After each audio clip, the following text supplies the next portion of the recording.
Yeah. What is up, everybody? What is up, everybody? This is, it's messing with my eyesight. What is, damn. All right. So anyways, today we're going to be doing another 2-hour live classroom session of some motorcycle crashes. Now, these were submitted by you guys. Now, I've been collecting quite a bit of them. So if you are wanting to submit your own, there's a link in the chitty chat. How you doing, Louis? How you doing, Andrew? Mateus? Hopefully I said that right. Yeah. Another day in paradise. Justin, I passed my MSF working on getting gear, then a bike. Everyone say congrats to Justin. Got a nice mustache and passed the MSF. Woo!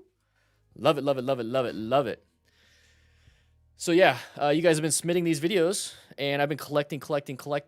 So these are actually the ones that you guys sent in. You guys sent these in. There's 21 today.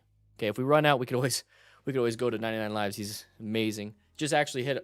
He just got his plaque. It was a 100K plaque, so that's pretty cool. Really cool. How you guys doing? Phantom Light, Creepy Creeper, Capic, how you doing? Love seeing you guys in here. Do you prefer our videos with or without our own narration? When it comes to being able for me to show it without narration, so I mean, if you have, you post the one without narration, or the one give me the one without it, and then you can post the one with yours. I mean, that way I don't talk over you and everything. But the thing is, I would like to have your context. So when you do submit these videos, there's a little section that says context of the video, so that way you can kind of give me an idea of what happened. That way I can discuss it. What did they say?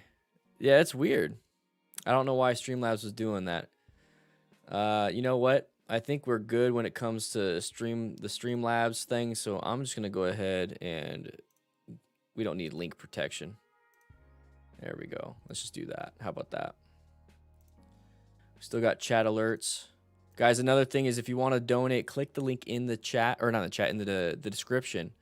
That's the best way to get a hold of me. It allows me to see. I'm actually have it right here on my screen showing me what it is I can see from you guys when you guys do those things.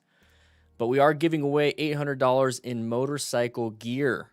Okay, there it is, Nightbot. Boom, right there. We are giving away motorcycle gear, $800. Okay, we're going to announce the winner first week of December, and then we're going to do it again and again and again and again every month. At least $800 every month. There's a first, second, and third place. Check it out. Thank you for teaching me so much about motorcycling. With every video, I get more horrified with how little you actually need to know to ride a motorcycle legally. Yeah.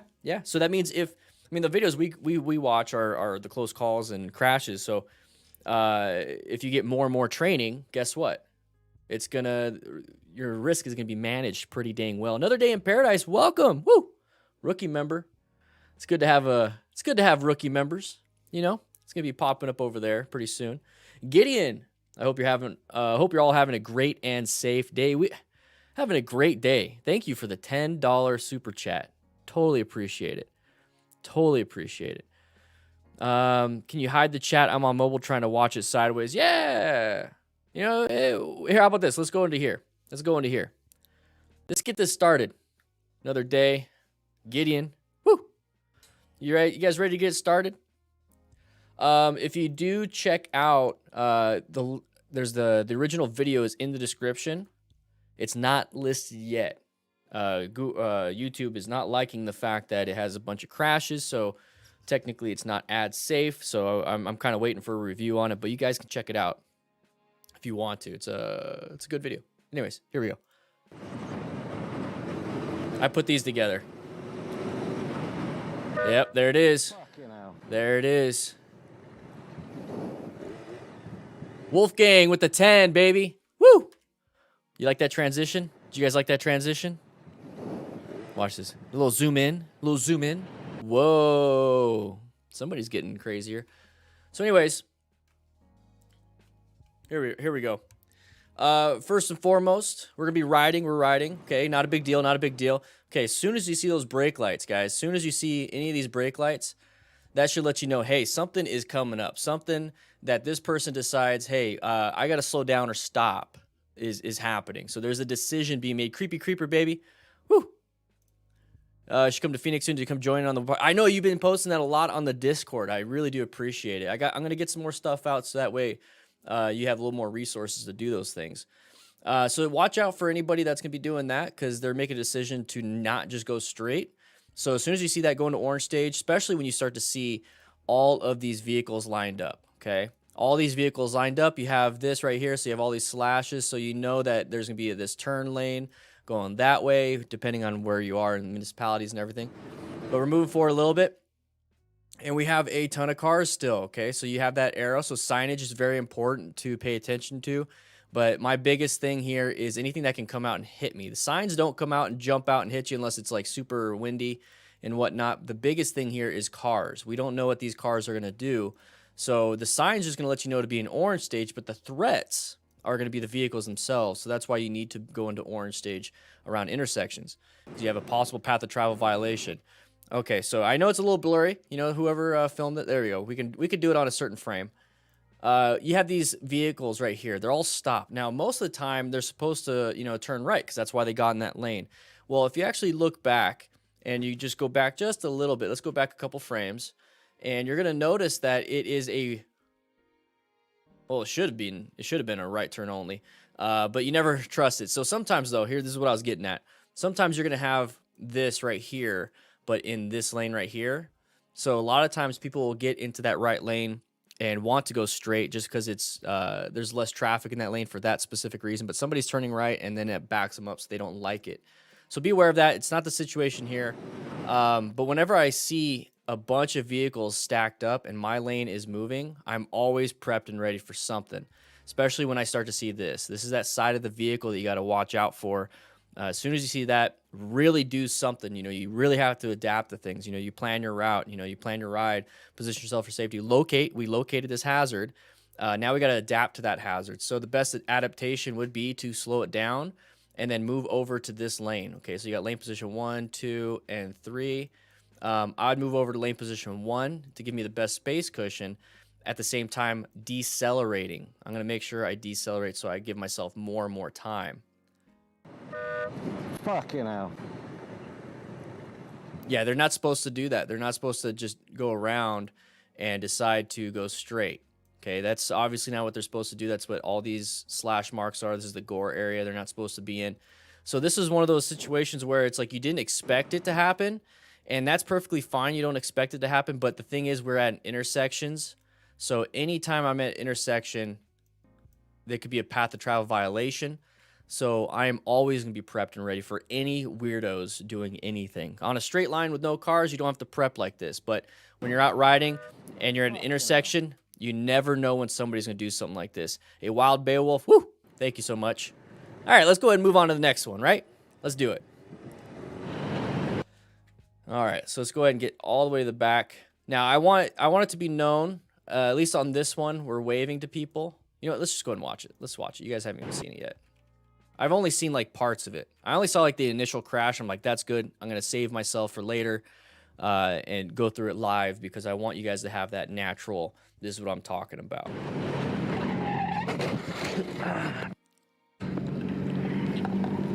All right, that was a panic. Did you guys see his left hand? I'm good. I'm glad he's able to walk and stand up like that. She checks her back of her car. I mean, I would too if he was walking, but then I'd make sure he's okay. Yeah.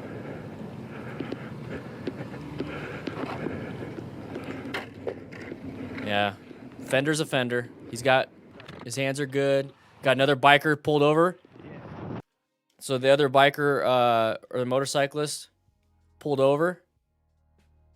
That was really cool. Let's see if we can get to it. And he got there quick. He was way over there. Rescuing another rider, guys. Smart rider principles. If you have gear, especially in your saddlebags or in your backpack, that can help somebody, bring it. Bring it. Help them out. You never know. All right. Whoa. Crazy vision. All right. So we're going to be riding. And Jurklik with the 5. Thank you so much. So he's waving at these people. Okay. So if you notice, his left hand is off. Now, I always talk about, you know, go ahead and wave at people, but only do so if it's safe to do so. Okay, so this isn't this situation where it might be safe to do so. We have this vehicle right here. our total stopping distance is just this much. How comfortable are you at stopping like that? A lot of times you're not gonna be able to stop. I mean, it's obviously he didn't stop in time, and that's mainly because of a panic braking and not using good progressive brake pressure. But the thing is, I talk about, guys, all the time. Plan your route, plan your ride, whatever phrase you want to do. Position yourself for safety. So the first thing you want to do with position yourself for safety is be off on the sides. Okay, on my second channel, there's gonna be a video going up tomorrow that talks really well about this because I'm out riding doing this in real time. It's about, I don't know how long a video is gonna be, but it's me in town riding, and I'm telling you, talking the whole freaking time. You guys wanted me to be back on the bike, and I'm on the bike. I just don't post everything. So anyways, position yourself for safety, because if this person decides to slam the brakes and stop, which kind of what happens here, you're already in a lane filtering position. And to where now all you have to do is kind of adjust just a teeny bit.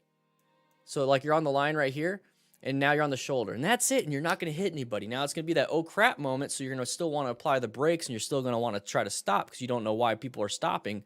Somebody could be turning right, and now you collide into them, but that's still going to buy you some time.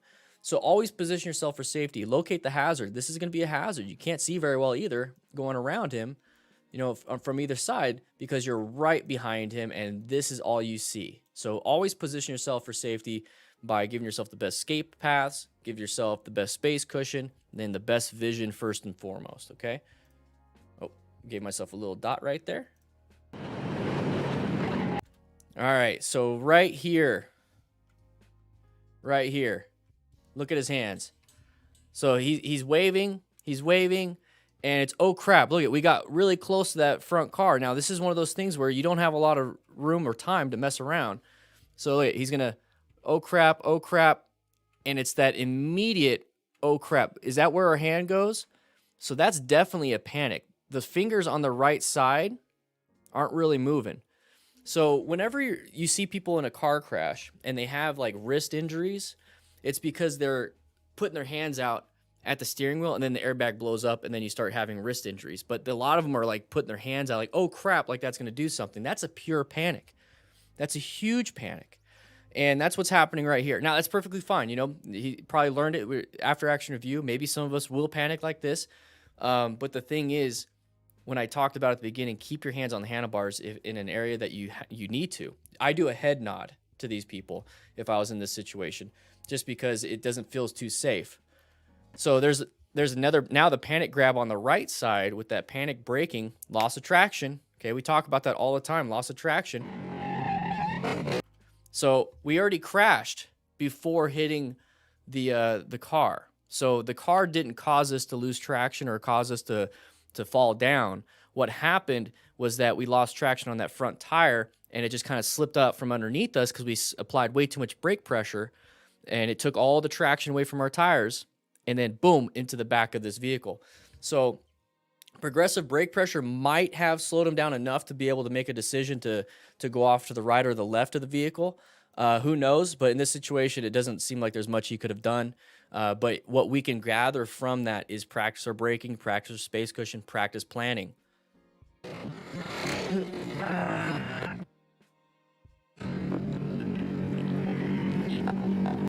So I want to point out that right there. This is why we wear motorcycle gear, except for Paul got in the way. Just kidding, Paul. How you doing, man? I'll read that right after this. Thank you so much. But we have his leg trapped underneath the bike. Now, that could easily snap a tib fib. In that situation, you could easily tear a meniscus, whichever one. You got your PCL, LCLs, and you got PCLs in the back. ACLs are in the front. Anterior cruciate ligament, posterior cruciate ligament, and then the two laterals, and then you got your meniscus. And then you got your patella. We got all these things. I love talking about medical stuff. But anyways, you can snap some of this stuff up. So it's very important to wear full gear. Probably, Tim. Probably did prevent it. I'm good. Paul says, hey, Dan, just want to say thank you for all the tips and insight. Just passed my MSF course and hadn't ridden a motorcycle since I was 10. I was the only rider that class that got a perfect score on the skills test. I appreciate your hard work in safety. Congrats to Paul for passing his test.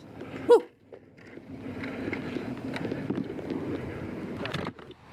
Amazing. So right there, like I said, rescue another rider. Thank you for this guy for stopping, being a courteous motorcycle rider. Good job. All right, so we got this video right here. Car. Good braking, baby. Woo! Got a little poo-poo in his pantalones. All right, so we're riding around. We're gonna make a turn right here. Okay, so it's obvious we're gonna make a turn. Now, this is why it's so important to have vision, amazing vision, good vision, and then being prepped and ready on cornering, just in case you have to do any type of red stage maneuver. Very important. And this guy did an amazing job. I keep saying guys, but guys, when I say guys, I mean just dudes. It's hard for me to just say dude. It's like a general term. Anyways, we're moving into here, and all right, so we're turning. We got a car here, so that should give you like, okay, well, there's a car there. Not a big deal, right? Because they might be going straight. We got this gore area that's going to separate us. Not a big deal, right? Okay, but still, you should be in orange state, so you should not be taking this turn going crazy. No knee down on this, guys. Let's not do that. You need to have good, proper body positioning, but take this one slow to where you don't even need body positioning. Just turn like a normal motorcyclist, and then we're going to ride, and we're going to now have sun in the eyes, so that could easily be a factor, but that's not going to be playing a huge role in here. Remember, we go through the root cause analysis trying to figure out all the potential factors that are involved here. He's got good lane positioning. He's going to be doing fine here. We don't know what this car is going to do yet.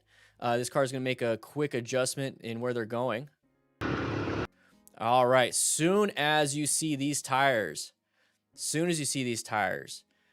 you should get ready for that red stage maneuver, okay? The tires and the whole body frame started to turn, but man, it's pretty scary because we're in the middle of a turn, right? So what do we do in that situation? We're turning. We stand it up straight, and the handlebars are straight, and then apply some brake pressure. So what happened here was an amazing job. You can learn some advanced skills where you're applying some braking pressure throughout the turn. That's trail braking.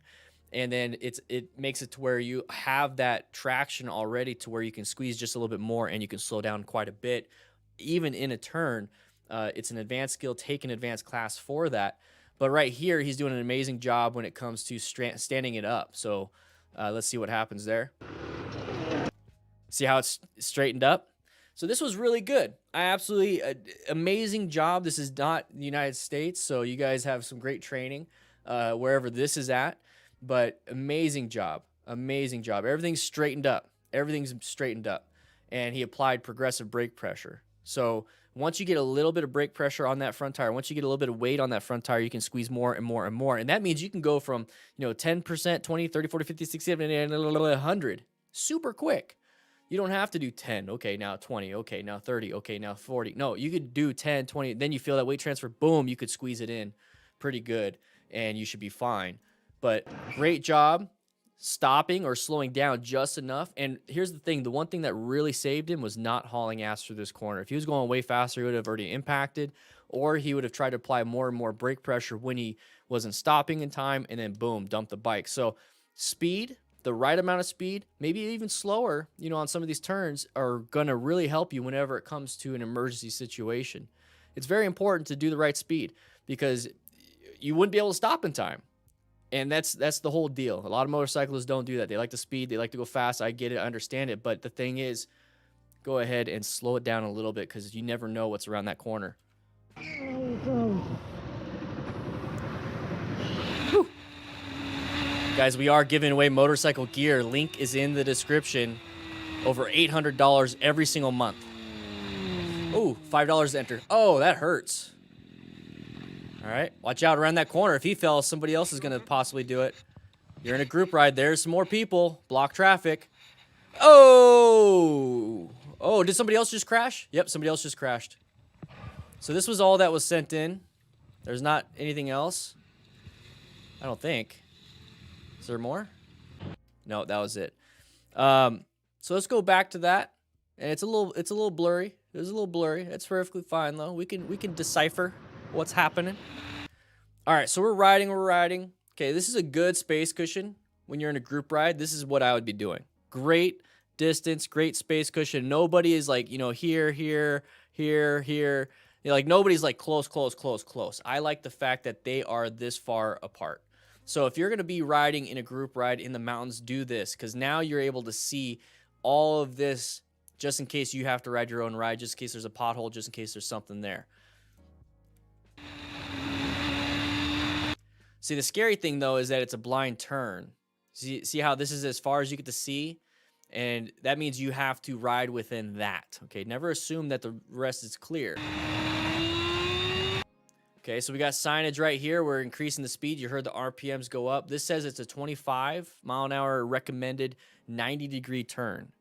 So this right here, this is what I talk about, making sure you're scanning and planning and everything, okay? You're looking for all these things. You're looking for these turn signs, because that's going to let you know how sharp of a turn. And I don't say go down to 25.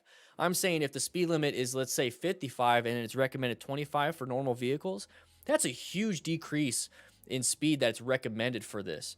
So that means you should probably take that into consideration when it comes to going around this corner. So be very careful with that. I would still at least roll off the throttle and apply some brake pressure, getting ready for it. Slow look, press and roll, everything.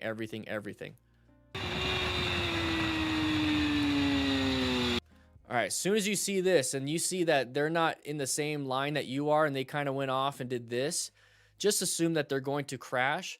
Now, here's the thing. Don't keep looking at this rider. Don't keep looking at them. Let's go ahead and get that actually around them. You need to continue on with your path. You need to continue on doing this, because you're going to end up over here with them. And that's the whole target fixation. So it's very hard to like look and then be like, oh crap, they're going to crash. But it's like, oh crap, they're going to crash.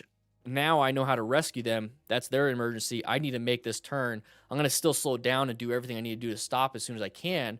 But don't follow that person. And the way you follow is by staring at them. And you're going to see that. I mean, you see it in this video. So you just witnessed the mechanism. Okay, so you know you're in a group ride, and this is where it's very, very important to have good communication with your whole group ride. And look at that. At the very tippity top, it says Cardo right there. You grab yourself a Cardo Pack Talk Bold, guys. Go ahead and do it. Or the Free Comms or the Slims or whatever it is you want to do. They just upgraded to JBL speakers. But anyways, grab some of those. That way you're able to communicate with people and say, hey, somebody crashed, slow down, slow down, slow down. And it's this nice mesh system, so even if someone's far and you come back, it connects. But the main thing is I use it for that safety aspect when I'm in a group ride. So everyone that I ride with locally, we have them so we can talk and talk and talk. I'm in the back, so if anybody crashes, I call it out. You know, and vice versa. Somebody in front, they call it out. I'm prepped and ready with my med kit, trauma kit, everything. Grab yourself a Cardo. Link is in the description. You get a discount. If you click that link, it automatically applies. So anyways, great integration. So I'd be calling. I'd be like, hey guys, don't come this way. Don't come this way. You know, or slow down, slow down, slow down, slow down. Diminisher, welcome to the crew, baby. Slow down, because we got somebody that crashed. That way he gives them a heads up. You okay? So he's saying it like, you okay? It's like, read my lips from here, but if you had that Cardo, you could actually talk to them. So in this situation, what I'd be doing if you had a headset, I had a headset, I'd be like, get off the road, get off the road, get off the road, because I know that there's other people coming. So we got the initial person coming. This person kind of figured it out, and it's not going to do anything. This person probably saw the bike and is like, oh, crap, I'm going to go into it. Their concentration was removed from actually riding the ride. Almost impacted the rider, and then now we almost have a second patient because of one. Now we have another patient right there. We're actually looking at this guy. But this guy over here is going to go off the cliff, basically. Because you can see some of the dust kind of going that way. So now you have two patients. One of them is the one that crashed is even more severe. So if you're out in a group ride and that was you crashing because you saw the buddy in front of you crash, well, now you have two patients, but you might be more severe and you're the one with the medical knowledge. That's why you have to pay attention, pay attention, pay attention, pay attention. Good job on this rider, though, for stopping. Now, grab your trauma kit. So the guy's walking. Good, good, good. I'd still grab it just in case. Leave it on the ground. If nobody uses it, nobody uses it. All right, move it into here. Yeah. Riding straight. Lots of traffic. Watch out. This guy stopped. That's an intersection. There it is. Oh, panic braked. Oof. Stupid motherfucker.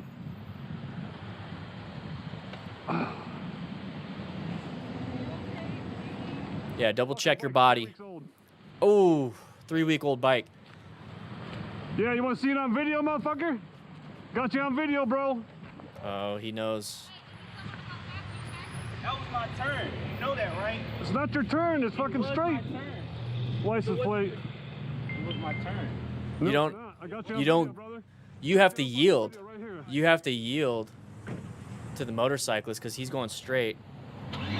There's impact on the vehicle. Oh, is he taking off?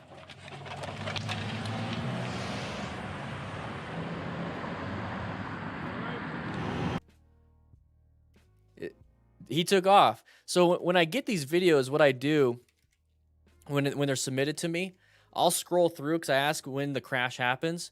So all I saw was, like, I scrolled all the way to, I scrolled to this part, and I'm like, okay, that's pretty good. It's something we can talk about, you know, left turners and everything. So I don't watch the end because I want to make sure I know what it is, or I want you guys to know what my initial thoughts are. Finally got a stream, put a rock form on my Vulcan S for you, Dan. Nathaniel, how you doing, man? How you doing?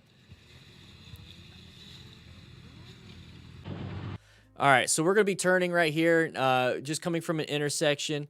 We're just kind of riding. We're doing our thing. Great space cushion right here. So when you plan your route and plan your ride, you know, your one position, 2, 3, whatever, but you got this whole lane here. This gives you the most space between these cars. So if anybody wants to turn left in front of us, we should be pretty golden, right? Well, that's not technically the case here. Nathaniel with the 10, thank you so much. We're going to be moving forward right here. Now, this is that weird thing, right? Why is that car stopped?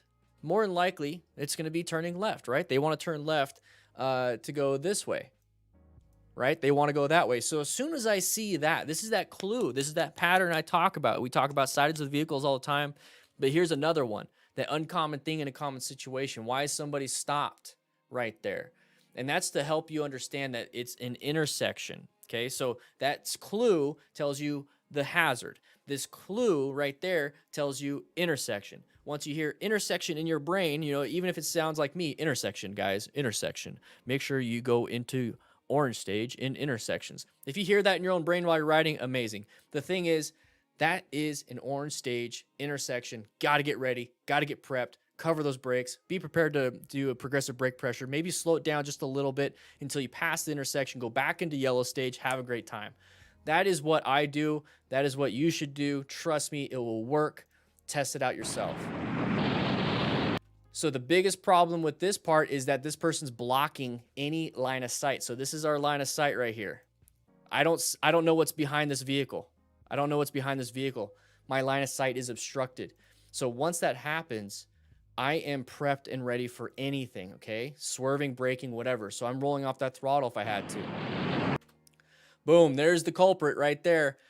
So we should be able to, since we were prepped and ready back over there, that we should be able to stop within this intersection, or we should have an escape path. Right? So at this point, applying progressive brake pressure to, let's say we're going 45 miles an hour here, and we applied progressive brake pressure within this distance, and we go down to 20.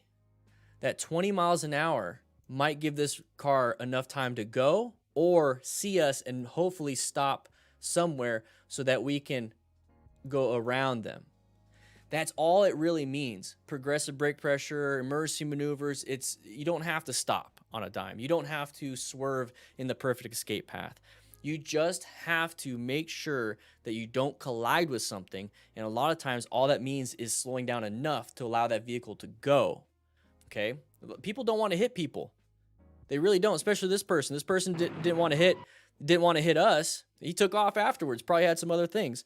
So anyways, you see the huge shift in weight. So you see how the camera angles like that. We could see pretty much our hands, the handlebars. That's a great clue, a great baseline right there. So look at our hands. Let's go ahead and make it half speed. You see the body shift forward? Did you guys see his right hand? Look at his right hand. his right hand. So squeezed, and then now even at 25% speed, that's the moment we start to move forward. That right there is that weight transfer. Not just us, but the actual motorcycle transfers its weight to that front tire and applies as much decelerative properties as it can. But if your tires aren't warm, if they're worn out, if you are doing it too quickly, you're not going to have that mechanical traction that it needs in order for it to grip the ground. Okay, it's just going to slide up on the top. Okay, so when you give it progressive brake pressure, it kind of does this, and then now you can really apply. But if you just slam it, it's going to do this, and then it's like, oh crap, and breaks off. So that's why you need to have good progressive brake pressure. Now, in this situation, there's not much we can do, right? So we try to apply some brake pressure. Hopefully, we slow down enough, and then this guy kind of makes it, and then we're kind of just doing this. But that's still, that's what we got to do. That's at the end of the day, that's what we got to do. Having good gear is very important. Okay, we're giving away gear, but the thing is, go out and grab some if you don't want to enter the giveaway. Just get some gear. Be a smart rider. Acquire and utilize that personal protective equipment, because if this happens, so there's the panic brake. We didn't hit anything, right? We didn't hit anything yet. We fell. So his hands went out. He has good gloves. He's got full gear. Now he's definitely, that car driver is definitely going to want to do something, right? I mean, he's going to have front end damage. The bike crashed into it. But now he's rolling.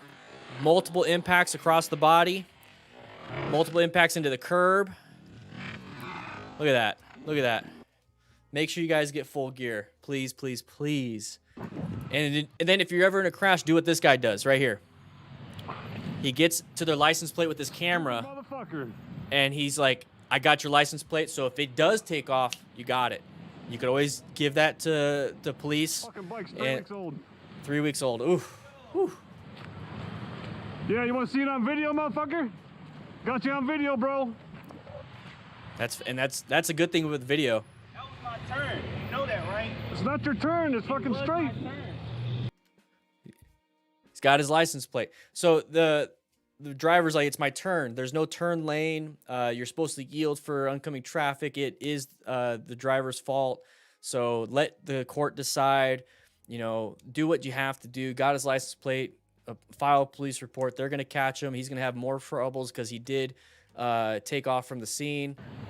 So at the end of the day, just make sure you're okay. He took off. Let the cops handle it.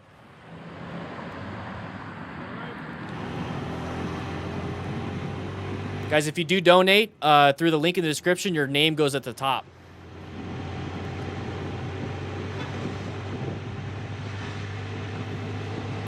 All right. In city traffic. Oh, okay. I remember this one. Okay. Well, duh. I put this video together. So wide open. Okay. Intersection going to orange stage. Oh, you got people turning. Horn is not a good emergency maneuver at all. Horn is not an emergency maneuver. Use it to get somebody's attention, but if there's an emergency situation where you do have to go into red stage, you got to do something else. You got to swerve or brake or both, combination of, position yourself for safety, all these different things, but a horn does not do anything other than grab somebody's attention. It doesn't change their what they're going to do. Look, nobody's going to help. Nobody's going to help. All right. So this one was it's a terrible situation to be in.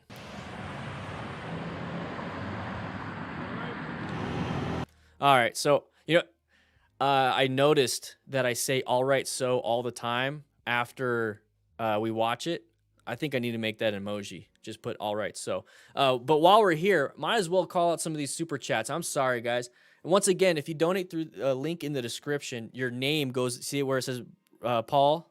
It goes there. The super chats don't go there for some reason. Let me read some of these. I've been looking at the Honda Rebel 500. Which bike year would give you the best bang for your buck? Keep it the great content. A Wild Beowulf. Get the 2020s and above because they have new LED headlights and gear indicators. Great show. Thanks, man. Spent $1,000 on the Helite airbag vest. Worth it. Yeah. Deminister, welcome to the crew. Finally got a stream. Put a rock farm with Vulcan S. Oh, yeah, baby. How you doing? Bobber Cat, welcome to the crew. Thanks for teaching me stuff that I've already seen. Saved my life, Matthew. Oh, I'm so happy about that. Don't ride and never will, but I make my 16-year-old watch a bunch of videos and learn what to watch out for. Thanks for so much. Flying plastic, that's the cool thing is you can apply a lot of these principles when you're driving a car. Chandler, hey, Dan, I'm in Arizona. Let's ride. Sometimes just kidding. Thanks for helping. Chandler, are you in Chandler? All right, here we go. Here we go. So we're riding. We're in town right here, so I'm a little concerned about the blind spot here, but he's going to lane filter this position. Pretty good. We got side of the vehicle right there. Nobody's going to move because we have that. So now we're in yellow stage at this point. We're in yellow stage, kind of relaxed, having a good time. Thanks for donating. Woo. Having a good time, having a good time. Okay, now we're going to start to see that there's an intersection coming up because of these sides of the vehicles and then pedestrians. So pedestrians right here, we got a green light right there. We got sides of the vehicles going this way. So we should be slowing down. So at least roll off the throttle at this point. You see how much room we have now? All this room right here we have. We're not waiting until we're right here. We're waiting until right here. We're going to go ahead and roll off that throttle just a little bit. Not take it off and now we're just coasting. No, I mean just roll off the throttle a little bit, couple miles per hour reduction, and then get ready for anything, okay? Start looking at some escape paths. Start looking at some of the things that you have to do. So that's what I would be doing right there. That way I'm not doing it the last second. So that's his first indication of I have to do something or I'm going to do something, okay? Now look at where we're at. It's not good enough. That's why I say the horn is useless in terms of emergency maneuvers or trying to do something that you need to do. In this situation, roll off the throttle and wait until there's a gap, and then once you're going through it, go ahead and honk the horn or say something. But the thing is, you need to make sure you're prepped and ready for an emergency. The horn's not going to prep you for an emergency. Your training will, and then having a good swerve and good braking, knowing what you can do on the bike is what's going to help you out here. Red stage. Horn is not a red stage maneuver. So now we're applying the brakes, okay? So we almost slowed down enough, but the moment we start getting closer and closer and it feels like we're not going to stop in time, a lot of riders, they'll just smash that brake thinking, well, I'm just going to pull it a little bit harder and I'm going to stop. Well, if you didn't properly load that front tire and then you smash it, you're going to have a problem, okay? You're going to dump the bike. You're going to have an issue when it comes to that. So make sure you know what you and your bike can do, but then also decelerate back there, like I said. That way you're not having to have a great, like huge total stopping distance. It's actually a lot shorter, so you could stop in time. So that's like shoulder or head that hit. I think he's fine, but you got to be aware of that. Got to be aware of that.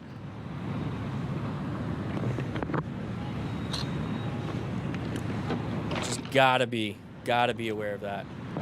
Thankfully, he's doing fine.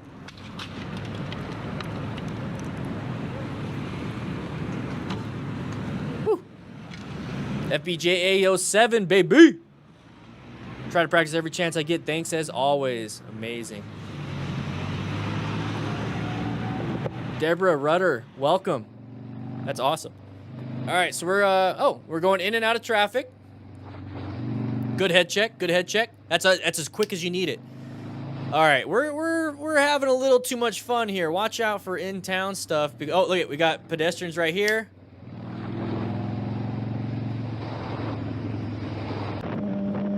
Okay.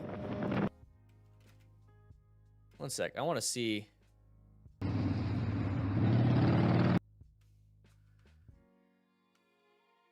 Anybody know where this is at? Is this in the UK or something? Or because what is this sign? What does that sign indicate? I just want to know before we get into it. Because sometimes I talk and I don't know the full legalities, but what does that sign indicate? Anybody here? LA, ride safe, baby. What is this? Like the yellow and the red. Pedestrian crossing. Yeah, okay. But like, is it supposed to be green? Means it will turn green. It means it will turn green. Okay. All right. Thank you for the donation, baby. Guys, remember to use the link in the description. It's a Streamlabs link, and it will go. It'll put your name at the top too, so it will turn green. Okay. All right. So we're moving through traffic. We're just having a good time. Okay. So you see how we're just kind of navigating through it. Don't have that mentality, please, because it does scare drivers. It does make them feel a little on edge. And when other drivers are on edge, it's like making a lion or elephant on edge. You don't want to do that. Just kind of navigate, be a courteous rider. What's up, Lexi? How you doing? All right, so we kept switching over. Now, when you do that, it disrupts kind of the natural flow of things when it comes to other drivers. They orient themselves where they're at, and then when they want to make a decision, then they just kind of do it. They base it off of instinct, which is terrible. But when we're navigating and going through this like this, our line of sight is not very good. They can't see us very well. We have multiple problems when it comes to that, especially right here. Okay, we're going to jump multiple lanes to do this. Okay, I get it because there's a bus there, but why are we even in this lane in the first place, right? So we start to have issues when it comes to that kind of stuff. Don't ride like this, please.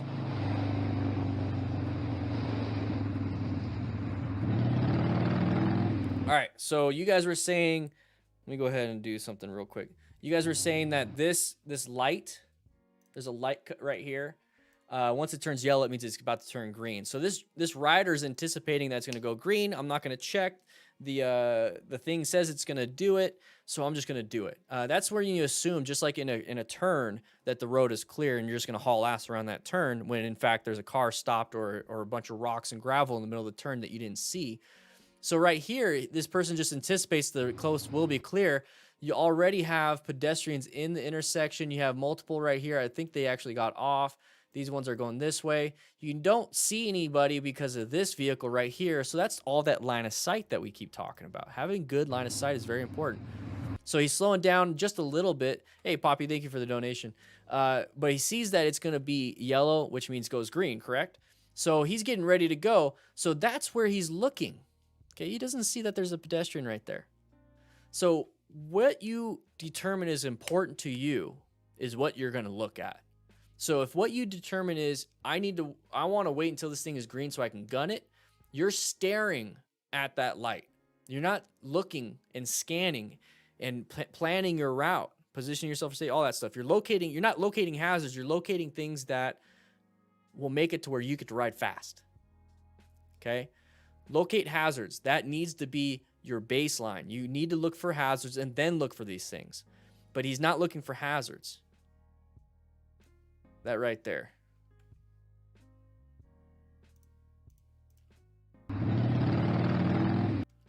And there's the pedestrian. But here's the thing. If you're ever in the situation, the pedestrian came out of nowhere, what do? You got to swerve, right?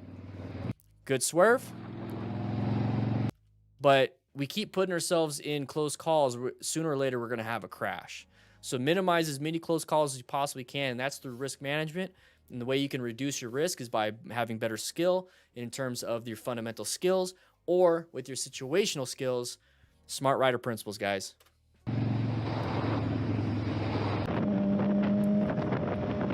All right, line of sight, another line of sight issue. Robert, how you doing? Another line of sight. We got a pedestrian. Okay. Lots of craziness happening. Whoa, what are you going to do? What are you going to do? Woo! You need to slow down, dude. Slow down. There's a hazard in the road you had to go around. Was that a shoe? All right, so line of sight problems here. Line of sight problems here. All right, so we got a car here. Now, what is our main intention? We want to get to the front. We want to go and have a fun time. Okay, we got pedestrian here. There's an intersection. You should be in orange stage. Intersections aren't the place to gain time. Intersections are the place to be prepped and ready for a hazardous situation or a threatening situation. On the long straightaways where all the factors are pretty much removed outside of merging problems, go ahead if you want.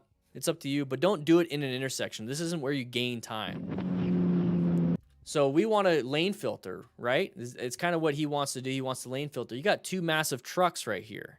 So kind of pick your timing a little bit better. Don't just say, I'm going to go and maintain my speed, and then people have to adapt to what I'm doing. No. You're the bottom of the totem pole. You're the bottom of the rung, baby. You need to adapt to everyone else. And these big boys, law of gross tonnage, you're not going to damage nothing compared to these people. They're going to completely demolish you. So be very careful with that.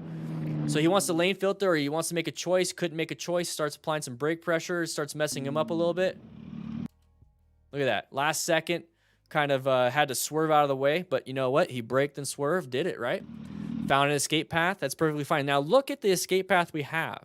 So I understand he put himself in this situation. You don't want to do that. You know, the more close calls you have, the greater chance of a crash. But the thing is, if you are ever accidentally in this situation, just understand this is all you need. So don't think, well, I have to stop or I have to have a full lane on either side in order to swerve. No, you can slow down and you could take this little lane filtering position if you had to. It's very scary still, but it's very important to practice that. How do you practice that? Go in a parking lot, swerve, but only swerve into like small sections instead of going swerve and just calling it a day. Swerve, but then make sure you swerve into like, 3 feet worth of cones separation. So, oh crap, that was scary. Why'd you do that? Whatever. I'm embarrassed a little bit. And that looks like a shoe. So we got another roadway hazard right there. Adapted the hazard. Plan your route. Position yourself for safety. Didn't happen here. But located a hazard, adapted real quick, and he negotiated this threat a little bit earlier. But don't do this in the first place, please. Do not do this in the first place. Just kind of wait. Watch out. It's going to be green, if not already green. There it is. It goes green. Just don't put yourself in these situations. Nathaniel Brown, after Iraq, I was in a 2-car accident. One required physical therapy, took a combat lifesaver course with the Army, and kept and to keep a tourniquet on me at minimum. Carrying first aid isn't just for you. Most accidents have 2 people. Nathaniel, exactly. I hope you're doing well. Thank you for your time and service. Probably going to save somebody's life out there on the streets with that thing. Don't go looking for it, but it's going to come to you. Thanks for the advice, bro. Buddy, watch some Brazilian videos someday. The traffic here is very intense. Yeah, and that's the problem, though, is like I can't apply my the cultural here and the laws here, because then people are like, well, that's Brazil. That's how you do it. And it's like, well, okay. I got the same flack for India, but the situational awareness can be applied to anything. I just can't apply the fundamental skills and the gear, right?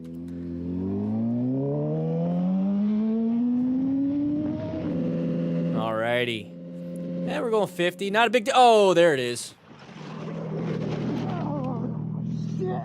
See how quick it goes? You see how quick it happens? I looked at the speedometer, looked up, boom, collided.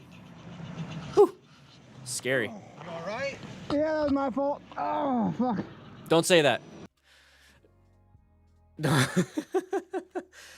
Don't say it's my fault after a crash, even though it is. Trust me, just don't. Just say, are you okay?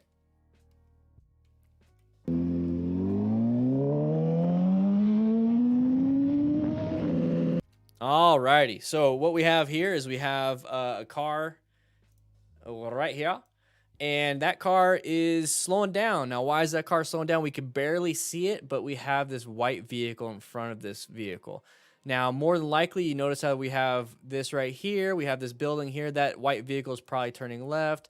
There's no turn lane for us to play in. So now we're kind of screwed. This guy's going to stop on us, and we got to stop because the white car decided to cause them to stop. So this is what I talk about when it comes to plan your ride. It's like the smart rider principles, plan your ride. Those are very important. Now, how to plan your ride and what to do when it comes to smart rider principles, that's what you're here for. So plan your ride, position yourself for safety. How do we do that now? Okay, so position yourself for safety. That's just the P in plan. So right now we're in a decent position, okay? So we're in a good position when it comes to escape paths, okay? So that's what I always look for when it comes to positioning myself for safety is escape paths, vision, okay? We don't have the greatest vision here, so it's not the best route or best planning and positioning. And then space cushion. So this is a pretty good space cushion. I'm good with that. The only thing I'm not good with in this situation is my vision, my line of sight from where I'm at. That's line of sight, literally a line, and then something obstructing it is line of sight. So how do we change that while maintaining good space cushion and escape paths? So what you can do is move yourself over to lane position 1, like right here.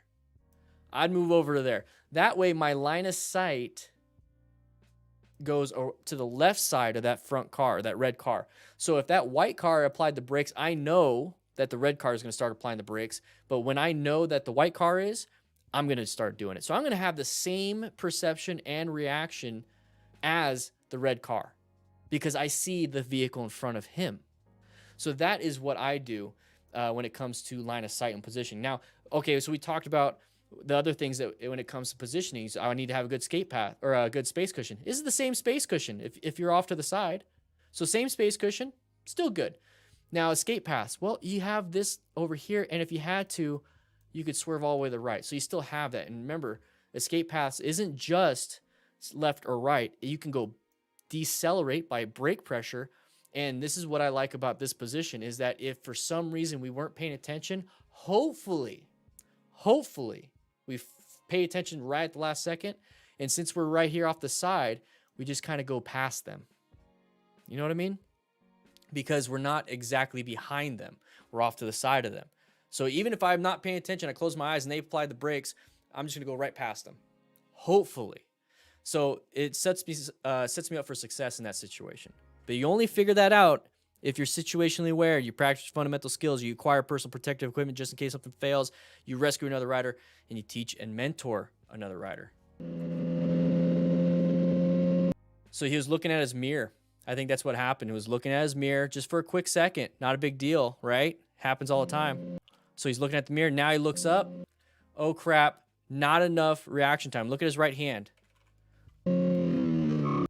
Now this right here is the moment we have braking distance, okay? Perception is the moment you figured it out. Reaction is however long it takes for you to squeeze that front brake. And then the moment you squeeze it, you have braking distance. And then add all three of those together equals total stopping distance. This right here is your total braking distance that you have. It's not enough. You're going to need to be off to the sides. So in this situation, you have to swerve. But it's scary, okay? You don't have a lot of time to make that decision. So when you go back and you look and you position yourself for safety and you're over here, this is when you want to start playing chess in your head, creating these weird situations where this car stops in front of me and I have to do something. Back here, you want to be doing that, not when it comes to an emergency situation. Okay, for those of you that like to sit your back to the door, and so that way you can, or back so that you're facing the door in a restaurant, same principles. You're sitting there watching everything happen. You know your escapes. You know if anybody weird comes in that you might have to do something. You protect your family. And you already have another escape path through the kitchen or a side door that says exit. So you know what you have to do. And that's what you do in this situation. You are prepped and ready for something just in case something happens, but you're doing it right here. Active self-protection. Absolutely love the channel. Kind of got me into these after-action reviews, finally using something I got from firefighting for motorcycling. You know, awareness buys you time. Time buys you options. Super important.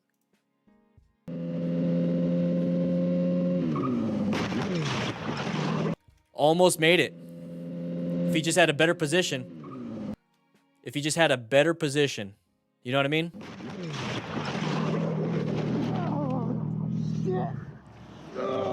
Violently sips tea. What do you think? I see you. You all right? Yeah, that was my fault. Oh, fuck. See? And then drivers don't do it. They don't slam the brakes to be jerks to you. He legit has an amazing beard, but he wants to help out.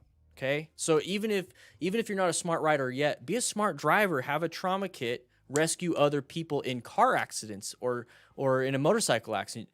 Pop it out of your trunk. Help out, assist. You all right? Yeah, that was my fault. Oh, fuck.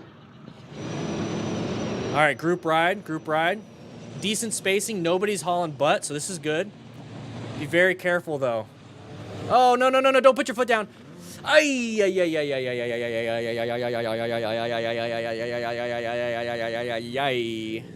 Woo. Look, somebody already crashed right there. Look at that. You see, it keeps going. It's not a 90-degree turn. All right. Hi, Alex.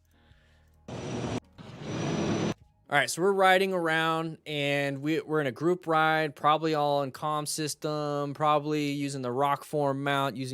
Don't use the code. Just click the link in the description. Get a rock form discount of 25%, automatically applied. Whew, love my things. Anyways, moving forward a little bit right here. So this looks like a new rider, kind of trailing off, doing his own thing. But here's the thing I absolutely like is that he's in a position for his best vision. So if he was like right here, he'd just be kind of looking at the back end of this vehicle, of this rider. So what you want to do is be like him. Be off in a different staggered position, but go ahead and spread yourself out a little bit, and then make sure you do your own riding stuff of slow look, press, and roll.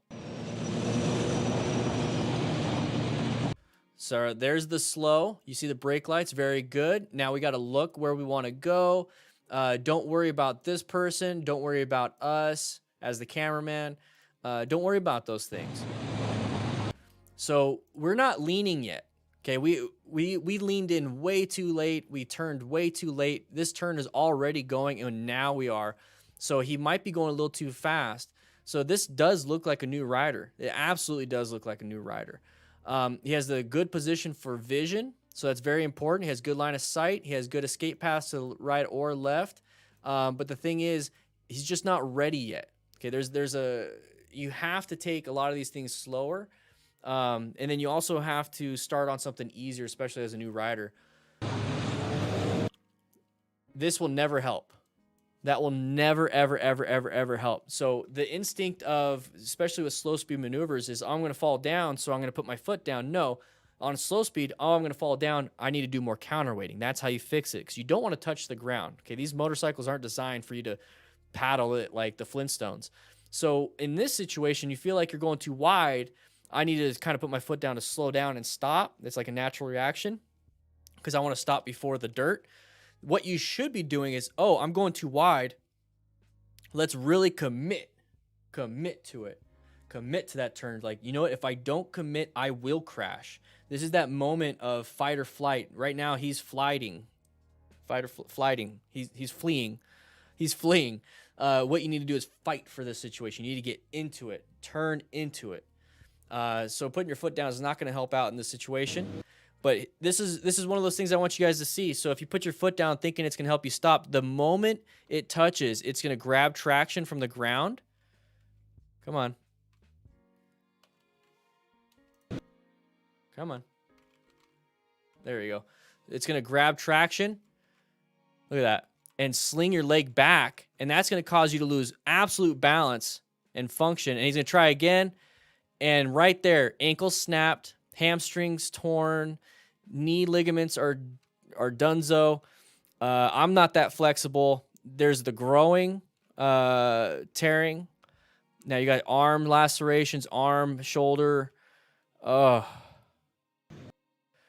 of issues. Lots of issues. So be very careful when it comes to that. Do your slow look, press, and roll. Plan your route. Be a smart rider. Wear full gear. Take some classes. Don't rush to get into a group ride, guys. Don't rush to get into a group ride. I feel bad. That sucks.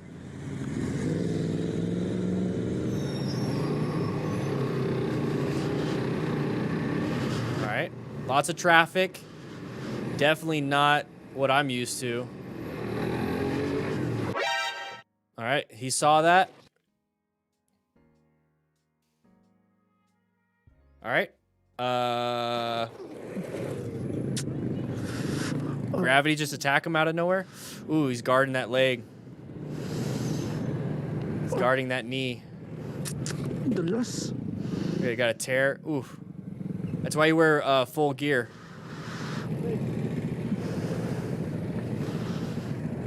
That's why you wear full gear.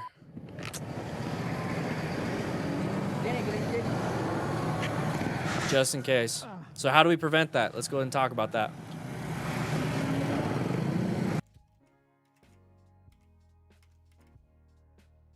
So we're riding.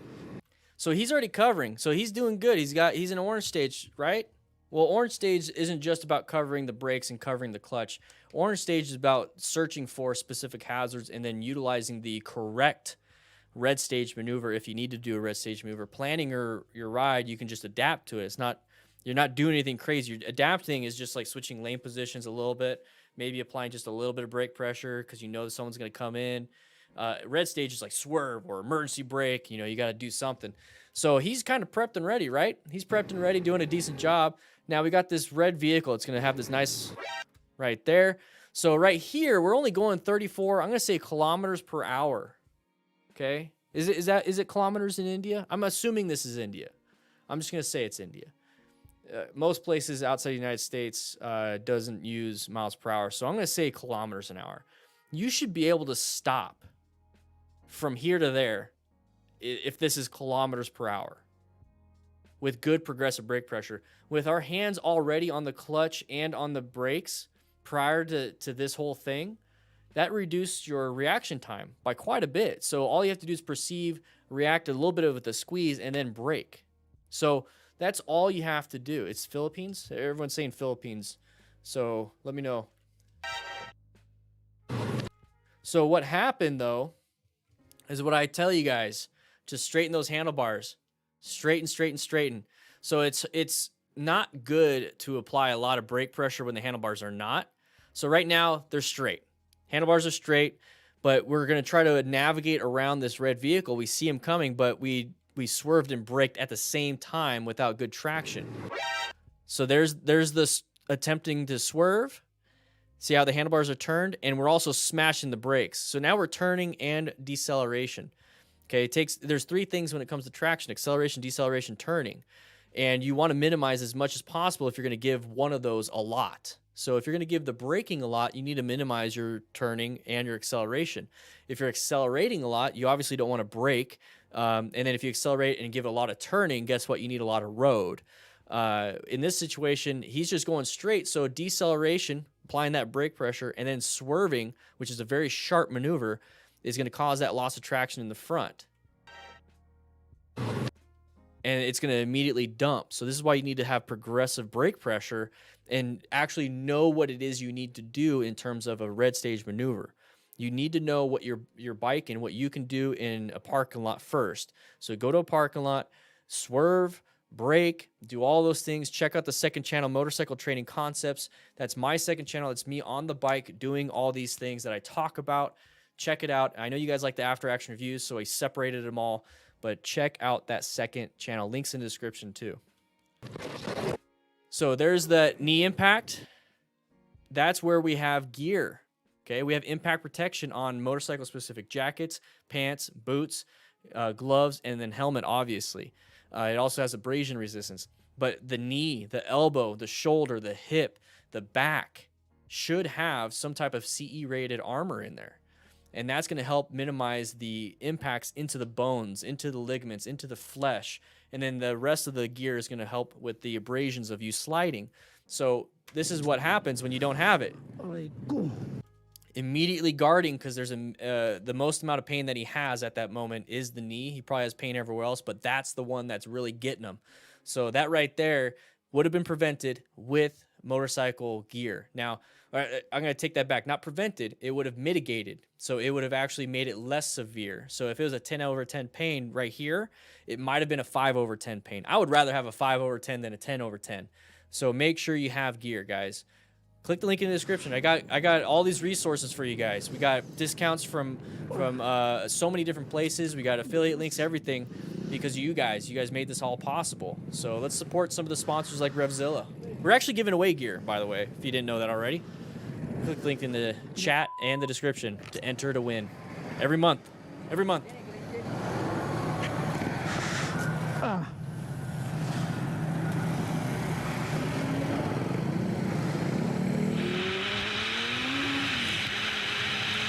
Okay, a little fast, slow down, slow down. We got a lot of cars, side of the vehicle.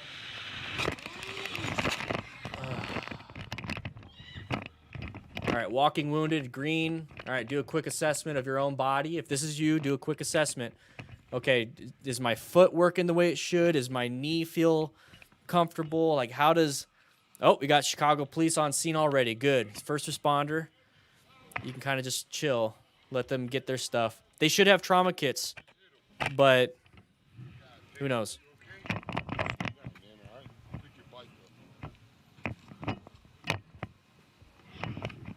Yeah, his knee. I got that on record. Fuck. Yeah, exactly. Extra torn. Oh, look at the tearing. Look at the tearing. Not too bad. Yeah, not too bad. Not too bad. All right, we don't know the severity of that. Flesh wound could easily just be a scrape. But you could easily have damage on the internal part. Like I mentioned in the previous video, you got your ACL, PCL, LCLs, you got your meniscus, you got your patella and patellar tendon. You got all these different things in there. I mean, you got your arteries going through your knee and around your knee, all that stuff. So you can bleed out if you obviously sever your leg. But the main thing is that right there, that impact could have been prevented with gear. Mitigated. I keep saying prevent. It should be mitigated, not prevented. All right, so how did we get there in the first place? How did we get there in the first place? Wait, everyone with their knees. All right, excuse me. So we're riding around. We have a lot of traffic. This should tell you that, hey, just because there's traffic on this and there's none here, I can go and no, that's not the case. We can't just haul ass because there's no traffic for us, but a ton there. This should tell you that there's traffic no matter what. And how did all these people get in this lane? Well, they had to merge into that lane. They had to go into that lane. You know, they had to go this way. So this one is the one that will cross paths with you. So we're going a little too fast. There's that side of the vehicle. We don't see it until now because we're hauling butt. We see it because we're looking for it. Imagine riding. You're not going to see it until the last second. So this is why we do this. We do these after action reviews so that you can see this and I can pause it and freeze frame it so that you can start picking it out when you're riding. So we're going. There's that rev bomb. Let's go ahead and rev bomb. Let's get an auditory response. Let's use the horn. Let's rev bomb to tell people, no, you can't do that. Well, too bad. They're going to do it anyways, and they probably don't see you in time. So at the end of the day, we're supposed to be taking our own safety. We're supposed to be responsible for our own safety. That's what I'm trying to get at. We need to be responsible for our own safety. We cannot trust other people to be responsible for us. We cannot do that. We're not children. We're grown adults. Stop making it to where other people have to be responsible so that we can stay safe while doing dumb things a lot of the times. No, we're adults. Are you an adult? If you are an adult, click that subscribe button. Nice segue. So right here, not much we could have done other than swerve left a little bit harder, but then we got to swerve right as soon as we possibly can so that we can watch out for this vehicle. But why are we in this position? Why are we in this position? Like, why? Oh, it's because we're speeding. We weren't situationally aware. We weren't being a smart rider. We didn't have good gear. We weren't using our fundamental skills. We weren't paying attention to the road. You know. Well, here's the thing. We are going to teach each other what happened here. We're teaching and mentoring other people. All right, so quick, get off the side of the road. Get out of the path of travel with other vehicles if you can. Good. Now he's in a safer area. Now he's realizing, oh, there's the pain. It's coming in. So your movements, I'm sorry, your speeding, your reckless riding, let me see if I can get to it. Your reckless riding caused an impact with this vehicle right here. You fell off the bike. You start tumbling this way, and now you're over here. But your bike's right here, and you just hit this lady's car. So now you have hopefully your insurance could pay for this. And if you don't, and if you can't, have fun in civil court. So this is another thing is I care more about the consequence of, somebody getting hurt. That's all I care about. But there's other consequences. You have the legal consequences, civil consequences. You got monetary consequences. You have your job, which turns into a monetary consequence if you lose your job because you're injured. So to me, there's a huge risk to riding, and I want to make sure I minimize that risk as much as I can by getting gear, by being situationally aware, maintaining my fundamental skills, rescuing other riders so that maybe they will get back to what they need to do is with my help, teaching and mentoring other riders too, guys. Come on, let's not do this.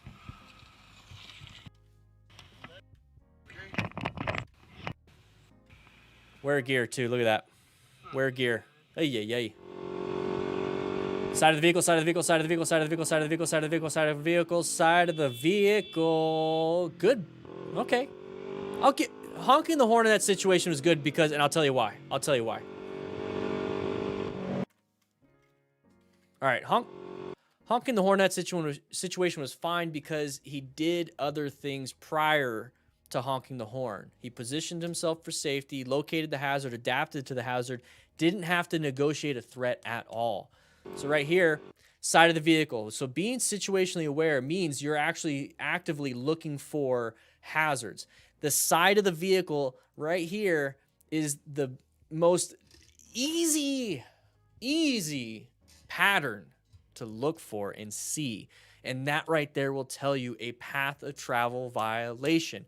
Wherever that hood is and wherever that front of the car is, you know they're going that way. We are going this way. Look what happens right here. We intersect. That's a path of travel violation, okay? So be very careful with that. So that only happens with cars and vehicles that are side of the vehicle. Here's the side of the vehicle. Here's the side of the vehicle. Here's the side of the vehicle. Here's the side of the vehicle. They're all parked. So they're not really hazards. This one, though, because he's in the roadway, is a hazard. So as soon as you see that, roll off the throttle, position yourself a little bit easier for safety. So when we talk about position, remember, okay, lane position 1, 2, and 3. 1, 2, 3. As soon as I see this, I'm right here, right? I'm just going to adapt and go over here. I'll be in lane position 1 in this lane. And that's it. So that's going to give me the best space cushion. It's going to give me the best escape routes.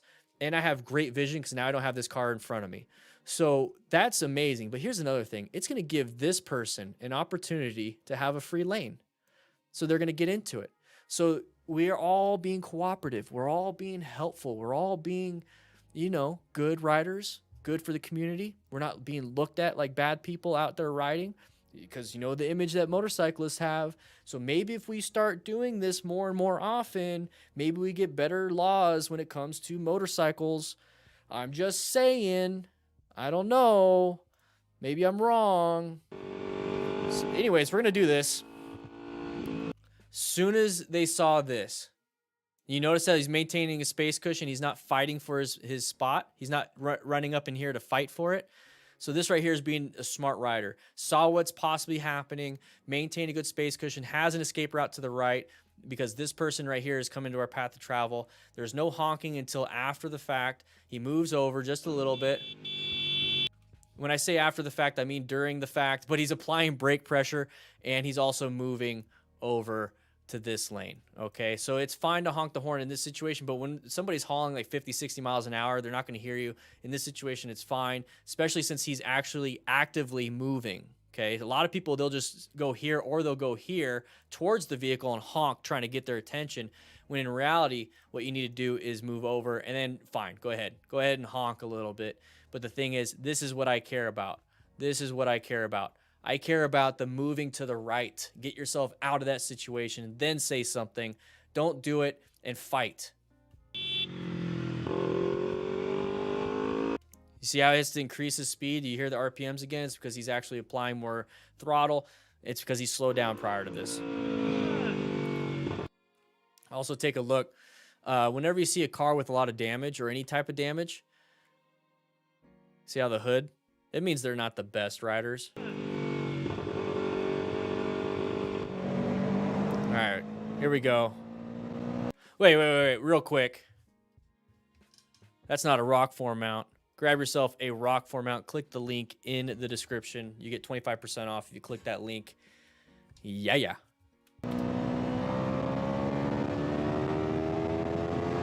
All right.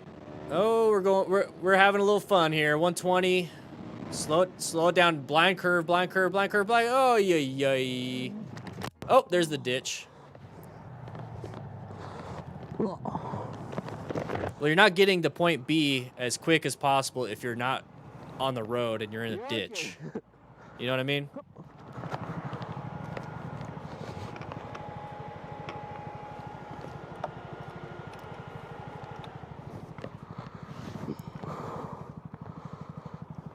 Poor Yamaha.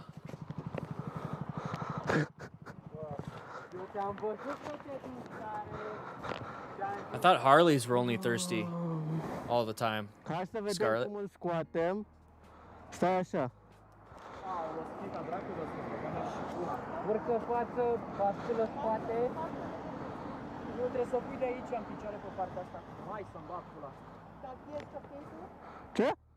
Da, da. Punem în picioare. Urcă în picioare. Talking, walking wounded. Stai o secundă să-mi iau telefonul. Good.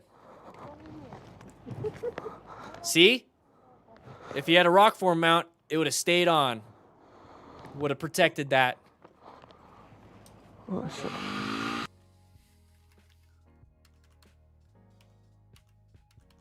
See, the ram mount just throws the phone. Just saying. All right, so we're gonna start increasing our speed. Right now it's 81. I'm gonna say kilometers an hour, but we're gonna start increasing our speed. We're in a group ride. We're gonna pass people. We're not supposed to be doing this. Okay, so we're going 120 at this point. Okay, so we have chevrons here. Chevrons indicates a sharp turn, but look at all this traffic. This is not the place to do it. This is not the place to do it because they're really going to obstruct your vision. They're really going to obstruct your vision. So right here, this is all we can see. Okay? This is all we can see. Like, that's the road we can see. So we need to be able to stop in this area or do some type of emergency maneuvers in this area. Okay?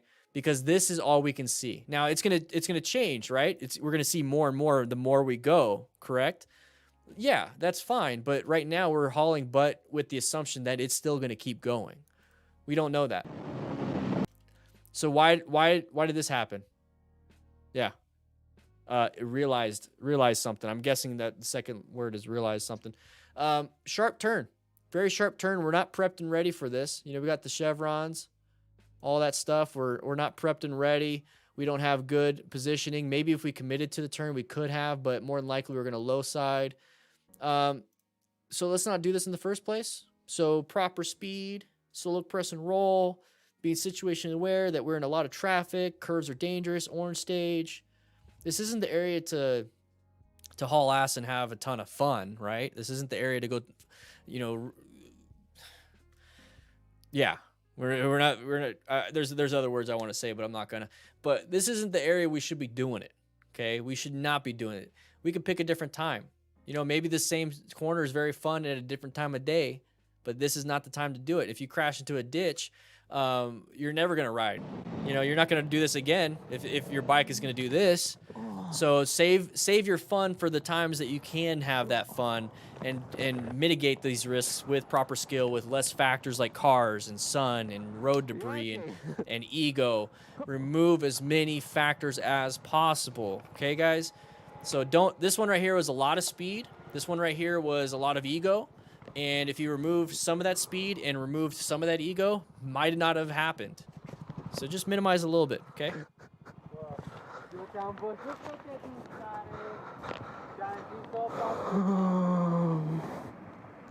Exactly, violently sips tea. So many of these videos could have been avoided if they just wasn't speeding.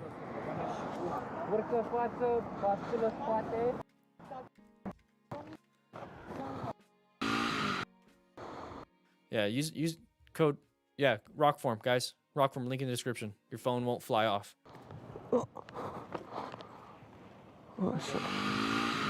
All right, riding around town, stack of vehicles. Careful, careful, careful. For any intersection right here, orange stage, orange stage, orange stage. Brake, brake, brake.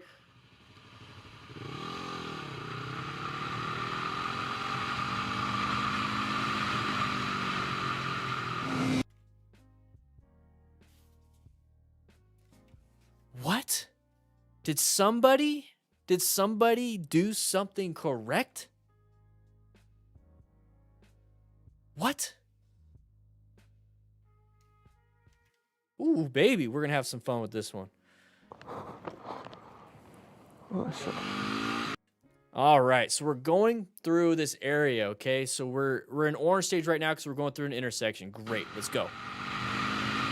Now we're in yellow stage, having a good time, but we're still kind of zoned in, scanning for any threats.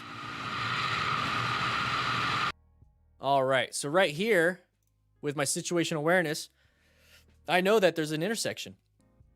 I also see how the grass is separated right there. Okay, so the grass is separated. You can see that right there. That means there's obviously a place for vehicles to go in and out. So you start putting these clues and these patterns together, right? That's what you're doing. You're trying to figure things out. But right here, we have terrible line of sight. We can't see past these vehicles. They're blocking my vision. They're blocking everything. So you should be in orange stage. You should be prepped and ready. And it looks like he is. Amazing job. Amazing job. This is a perfect example of progressive brake pressure with great situational awareness. Nobody's waiting till the last second, fighting for the position. Nobody's arguing. Nobody's honking horns. Nobody's waiting till the last second, then have to be like, oh, crap, I need to stop because he's not paying attention to me. So we got to smash these brakes. No. Prepped and ready. Situationally aware. Seeking out and recognizing hazardous situations. So there's that side of the vehicle. Boom. As soon as you see that, look at it. He's already prepped. He's already prepped. Yeah. Already prepped. So we see the side of the vehicle. Now this person wants to go because this person right here is coming. Where can they go? Where can they go? They're going to get into our lane. So it's going to be a path of travel violation no matter what. This person already committed. If this person just stays right there, possibility of getting hit. They don't want to get hit. They're going to take their chance. They see an open gap. They're going to go. So they're going to do it. You hear how the bike just kind of slowed down? Interesting. Interesting.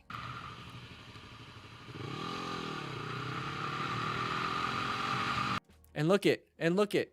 We slowed down to almost a stop so this person can go. And we're not gunning it. We're not going like, yeah, what'd you do that for? Because that's going to put you in a hazardous situation. He maintained his space cushion. However fast this person's going to go and pick up speed and get to the speed limit, we could do that easily because we're on a motorcycle. So when we're sitting back here, we're like, oh, man, I had to slow down to 10 miles an hour. I was going 45, but I slowed down to 10. This sucks, man. You suck, man. I'm going to make sure you know about it. No, just be like, oh, I can get to 45 within an intersection's distance, like 30 feet. I can get to 45 and 30. It's not a big deal. It's actually kind of fun. I get to go through the shifting. I get to go through everything. Acoustic or aesthetic outdoors, welcome. Thank you for the dollar donation. Appreciate it. But guys, don't get so upset by these things. Did a great job, Smart Rider, right here. Boom. Love it. Love it, love it, love it. Smart Rider.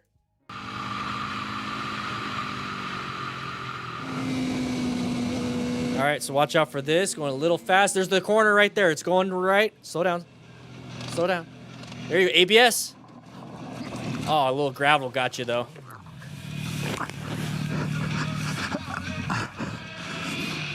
Nice, easy dip. Jump. I got to talk over the music. Sorry, guys. Got to talk over the music. That fucking turn come up on you, man. I know. That was my bad. Hang on, let's wait for more people so it doesn't roll downhill. We need a couple in the front and a few on Hold on. Doing good. Yeah. Oh, yeah. There we go. Alright. Yeah, I'm good. Go to the front so it doesn't roll downhill. I got the brake. Well, hey, hold on. Do I want to? I don't want to go down that way. Ready? 1, 2, 3, push. Yeah, you got plenty of people. You can move it out. Look at this. This is a group that is awesome. They all should wear gear. I get that, but You tried to slow down that fucking gravel. they're all helping each other out.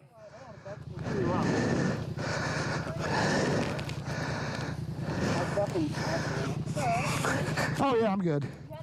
To land in there. Yeah, pushing. I wasn't going that fast by the time I got there. Because I saw you hit, roll and go. I dismounted. I said, boop. Thanks for sending that in, man.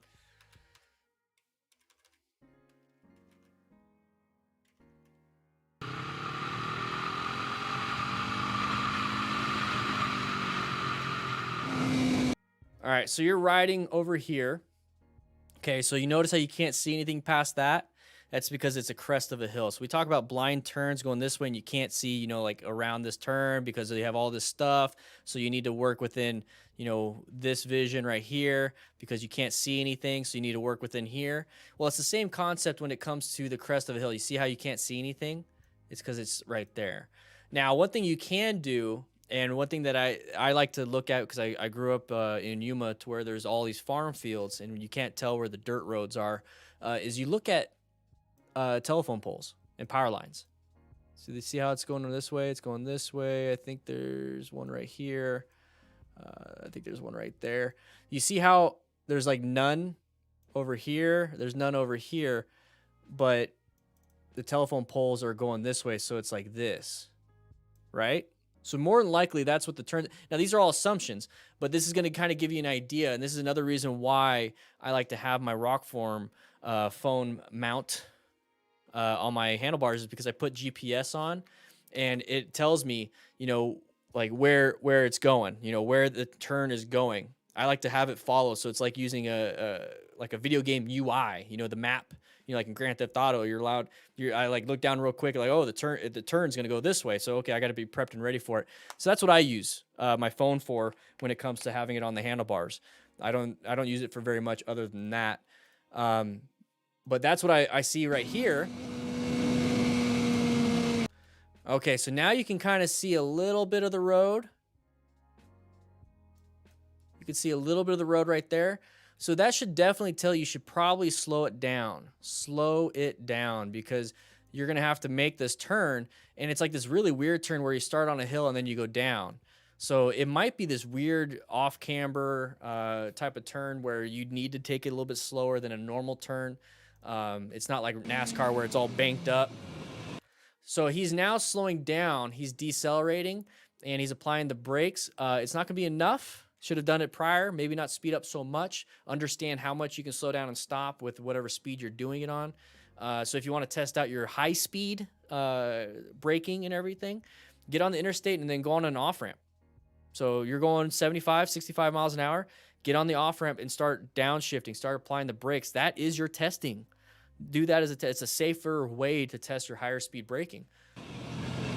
So right here, it's like, oh, crap. You know, maybe if he committed to the turn, he would be able to make it. But I want you to hear the ABS kick in. Matt, you gonna hit the button? You hear that? G-g-g-g-g-g-g-g-g.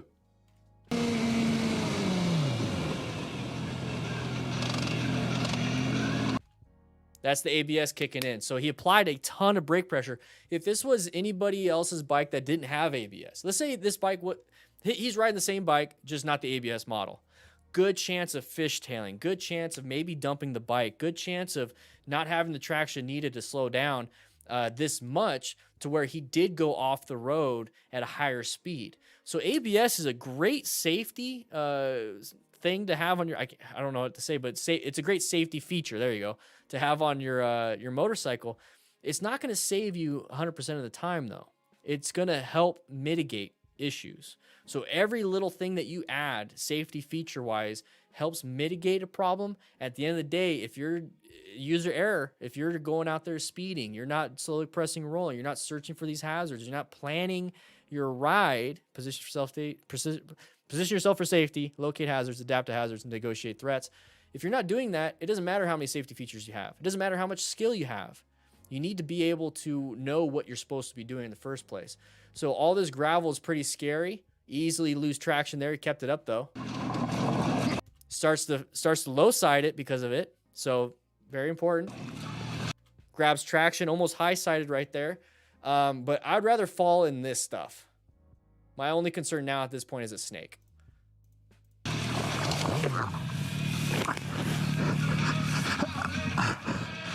So I have to skip that because of the music, but his buddies are all around. They're all getting things ready. You could easily do a quick assessment just by looking at your friend that did crash. If he's walking around, he actually says he's okay, then you don't need to do anything. Now it's just focus on the bike, get it out of here. And then once we get up here, I'm going to do a secondary assessment, just do a double check and be like, hey man, is everything, let me, you know, you're my friend, humor me, let me do what I want to do. I will feel better. We're good friends. You know what I mean.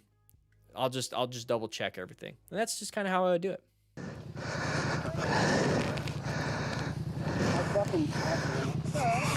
Oh yeah, I'm good. You had a nice cushion to land in there. Yeah, pushing. I wasn't going that fast by the time I got there. Because I saw you hit, roll, and go. I dismounted. I said, boop. Oh, another one, another white stage. Oh, Dreck. Yeah, his buddies aren't wearing gear, but they're being very nice and helpful. Ooh.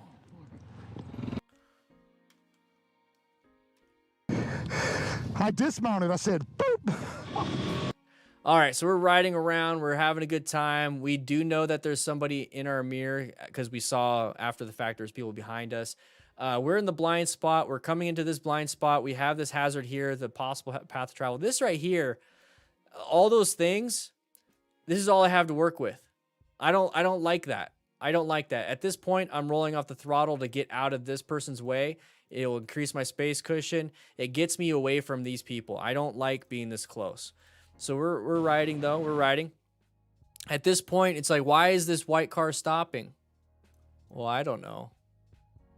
So it's always important to not just assume the coast will stay clear because vehicles are traveling. There's no real intersection.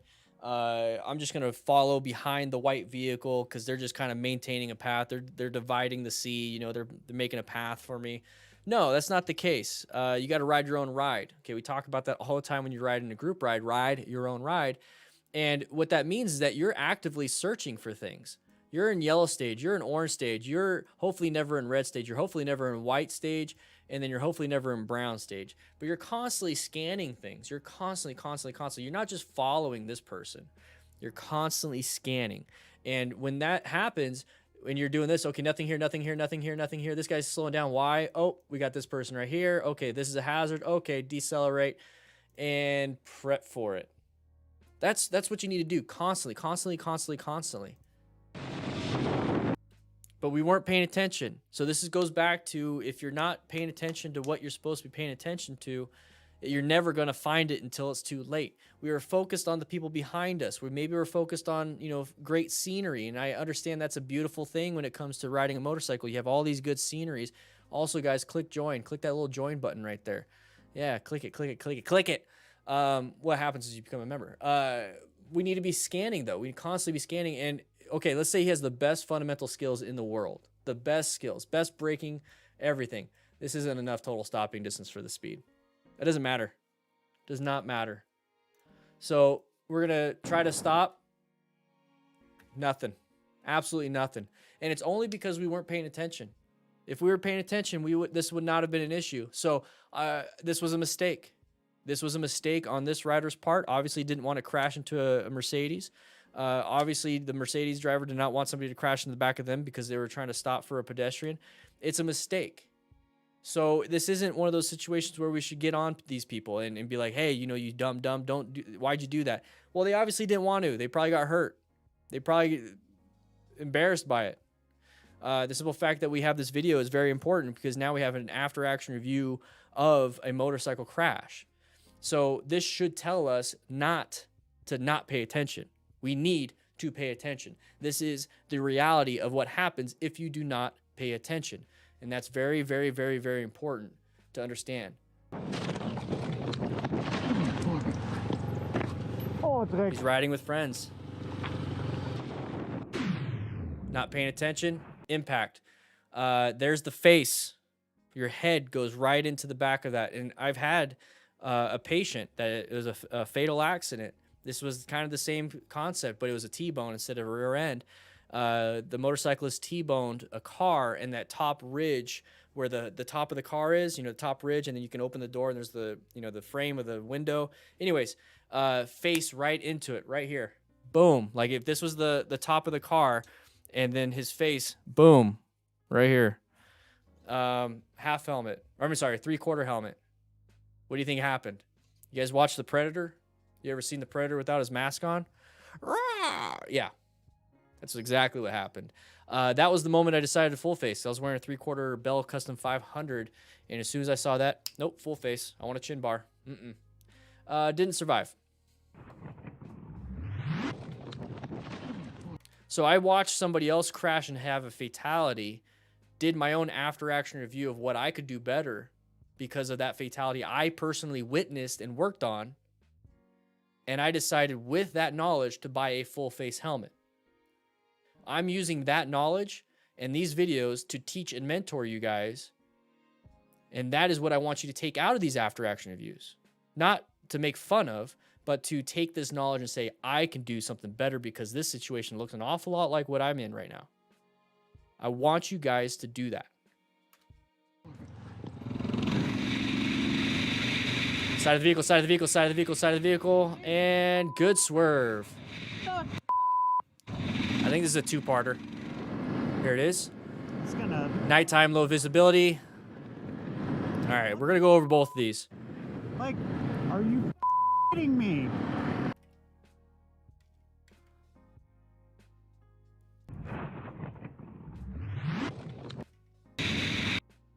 All right, let's get it correct.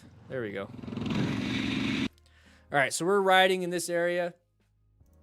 Okay, we immediately see side of the vehicle. We know this is an intersection. We know people are going this way. We know people are going this way. People are going this way. People are going this way. We got tons of possible path of travel violations. This should be an orange stage. Okay, so we should be prepped and ready for anything that could possibly be happening. All right, this vehicle started to hit movement. Okay, as soon as you see that, and they're not stopped and they're not staying there, they're starting their movement. We don't know how fast they're gonna get up and go, because sometimes they kind of get up and go, and then they're creeping along, and they know you're there, but then as soon as you pass, then they go. I don't like doing that. I don't personally do that. I don't like when people do that, because it makes your heart rate go up a little bit, thinking they're gonna just go. People just need to be more patient than that. But as soon as you see that, you know, oh man, I got to negotiate this threat using my planning method. So what's happening here is we're in a great position. He already positioned himself for safety. We're in lane position 3, like we're in this area. So what all he has to do is just kind of boop, just a little bit. Because here's the thing, car drivers, they don't want to go off on shoulders. They want to go into the lane. So if you play into their natural instinct to only stay in lanes, if you go out of the lane, which we can easily do because we're motorcyclists. If we do that, we're pretty much safe. This is like our little safe harbor. This is like our little safe area. This is our little safe area. So shoulders are actually really good. Now, the only thing that's not good about shoulders and it's not so safe is sometimes you'll have debris, you know, alligator skin and all that stuff. You got to be very careful with that, but that's something you can navigate around or adapt to. So, yeah, definitely right here. It's like, okay, first available lane, right? I don't trust that. Neither does this rider. And that's a good choice that you didn't trust that. Now, in this situation, what you could have done is that you swerved right, saved yourself. You could also accelerate if you had the room. But the absolute safest was his choice, which is going to be to swerve right into the shoulder.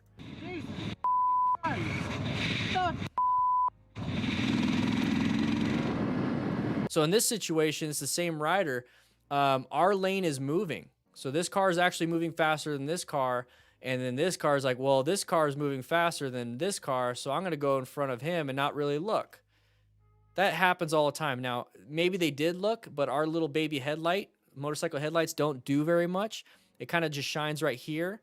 You notice the difference between this headlight from these cars and then our little one right here. So maybe upgrade your headlights, maybe upgrade your lighting system on your bike. It might help out a little bit.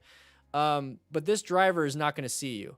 Inattentional blindness, motion-induced blindness, we don't have very good visibility. We were like a single light, basically just pointing at the ground, so maybe adjust your lights too. But as soon as you see that your car is moving faster, your lane is moving faster than the lane that is to the side of you, always assume there's a possible merging issue. So I ride staggered with other cars, okay? So let's say those are the 3 cars. Let's get rid of this one right here. Let's get rid of that guy. Let's say those are the 3 cars. We're riding staggered. So if this car decides to swerve right, nobody gets hit. If this car swerves left, nobody gets hit, because remember, that car's not there. So I ride staggered with other cars just like you would in a group. So I never just sit right here behind a vehicle, next to the vehicle, next to the vehicle. I never sit next to them. So the fact that this person's in this spot right here is a very good spot, because the moment this car driver decides to switch over, It's gonna, like, not... Even if this car switched over completely, we're not going to get hit. But I don't like being that close, so I'm going to go ahead and decelerate just like him. So that's what you guys should be doing in this situation. What the... Good job. And he maintained a good path. So remember when we talk about positioners for safety? Let's just take this as just the simple example of the screenshot. This is a position for safety. So if we had to, we can lane filter. So if this person slammed the brakes, boom, we have a good spot to where we can get out of it. If we were right behind the car and this person decided to slam the brakes, boom, we'd hit the car. So when it comes to position your safety, this off to the side, same thing when you stop at a light, off to the side, if this person decides to slam the brakes, we can keep going forward without any input. This is why I say position yourself for safety, position yourself for success too. Okay, 0 input. Now, after the fact, let's say we get to this point, we're like, oh crap, I gotta slow down and stop because I'm now on the shoulder, and that was a weird thing. But make it to where you are in a position already and you're set up so you don't have to do very much. And so that means you're constantly moving within your lane to get a good position. Okay? Yeah. Like, are you kidding me? Guys, we are giving away a bunch of motorcycle gear. Check it out. Link is in the description. It's $5 to enter. There's a free way to enter. But if you're a $15, the tier 1 patron, you get my ebook for free too. We're drawing it every month. So if you don't win it this month, next month we're doing more. Next month we're doing more. Next month we're doing... My goal is to get to the point where we're giving away like $2,000 a month of gear, okay? Or maybe even give away some safety classes, your local MSF or something.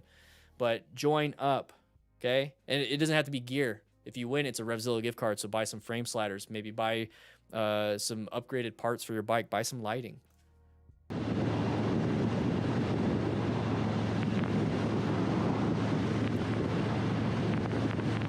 Side of the vehicle.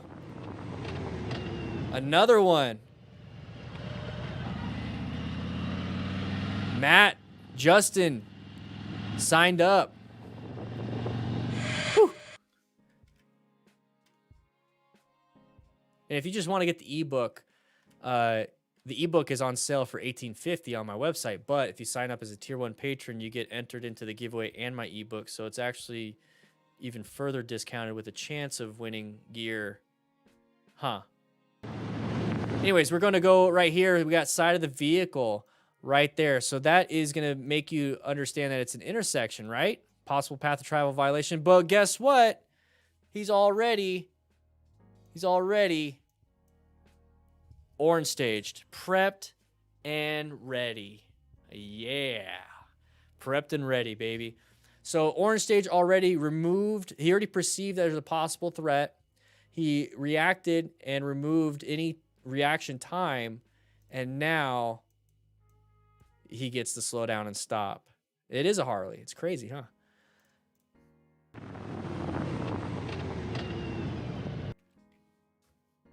That's all you have to do.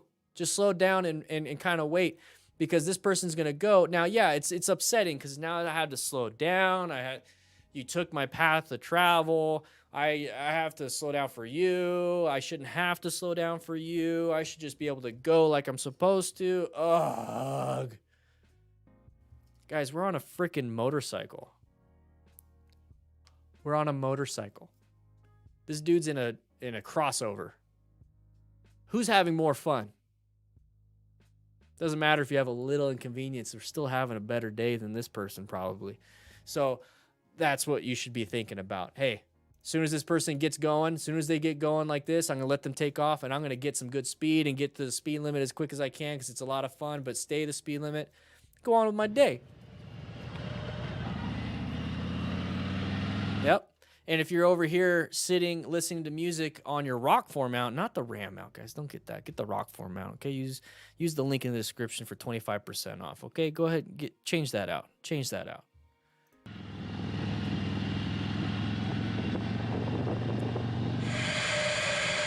All right, right side of the vehicle, side of the vehicle, side of the vehicle, side of the vehicle, side of the vehicle, side of... Now it's in our lane. We got to do something. Whoa! A little rear tire slippity-sloppity.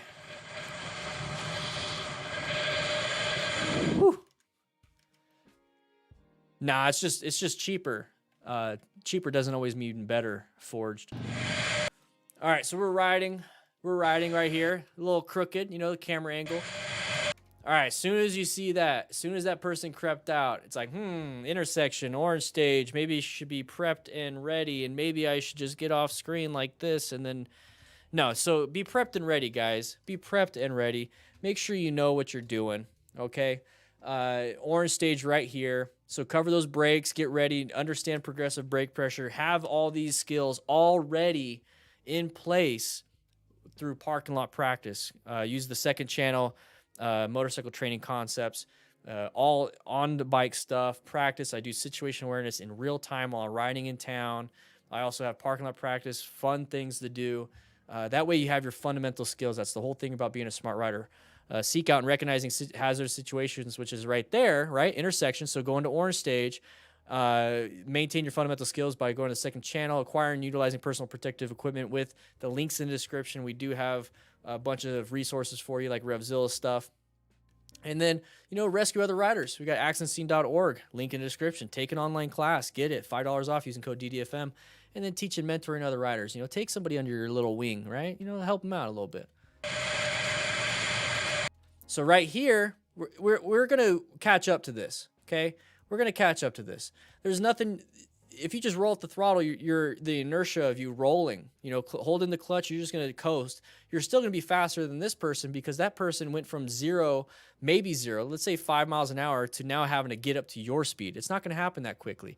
We're on motorcycles. We could do that. They can't. So in this situation, just go ahead and decelerate a little bit. Squeeze a little bit of that front brake. Press a little bit of that rear brake. But we're not doing progressive brake pressure. We're kind of just covering it. We're not doing anything because we're hoping that we don't have to do it. And I think a lot of new riders don't want to have to do any braking because they're not confident in their braking skills. They're not swerving because they're not confident in their swerving skills. Practice, practice, practice so that you know exactly what to do. Just don't assume that going out for a ride every day is going to get you the practice needed for these situations. You see that right there?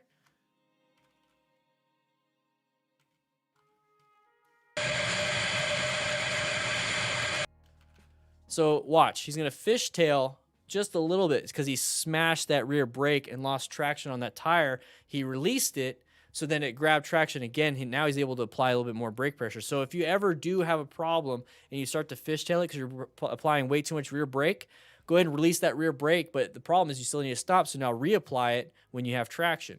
So listen.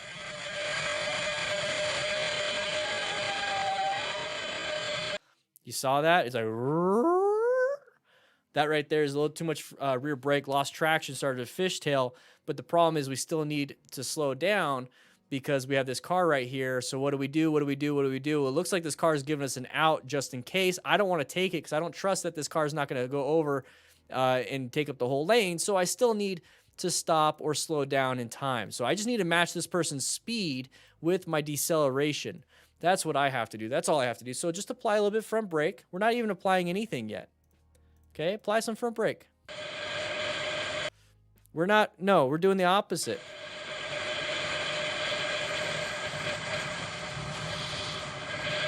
No. Make sure you guys practice your skills. Go to a parking lot. Practice, practice, practice, practice. Okay, my ebook is pretty much on sale if you sign up on Patreon and you sign up for the motorcycle gear giveaway as tier 1. You're going to get the ebook for $15 and get entered to win over $800 in motorcycle gear from RevZilla. So guys, just do it. Just do it. Oh, we're going fast. We're going fast. At least those guys are. See how they're getting further and further away? And there it is. There it is. Oh. Secondary incident. This dude's just like, what happened? Another one?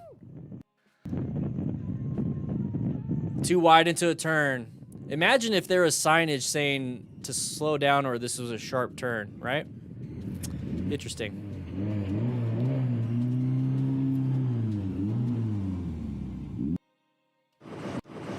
Oh, we're starting all over, huh?